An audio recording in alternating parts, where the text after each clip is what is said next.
దేశోద్ధారకులు ఒక గొప్ప సినిమా 1973 29 మార్చిన రిలీజ్ అయిన యు విశ్వేశ్వరరావు గారు నిర్మించారు. సిఎస్ రావు దర్శకత్వం వహిస్తే ఎన్టీ రామారావు చాలా గొప్పగా నటించారు. అతి భారీ సినిమా.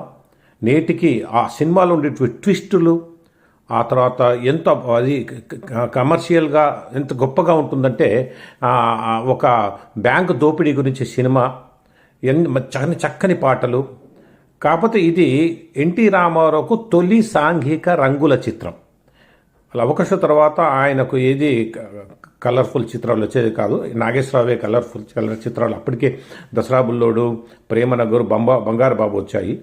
కానీ రామారావు ఈ నిర్మాతలు పట్టుబట్టి రంగుల చిత్రం, భారీ చిత్రం ఉండాలి, అటు నాగేశ్వరరావు భారీ చిత్రాలు వస్తున్నాయని చేసి నిర్మించి ఈ సినిమాను భారీ చిత్రమే కాకుండా భారీ హిట్గా నిరూపించుకున్నారు. చాలా గొప్ప సినిమా. వస్తే తప్పకుండా చూడండి. ఇట్లు మీ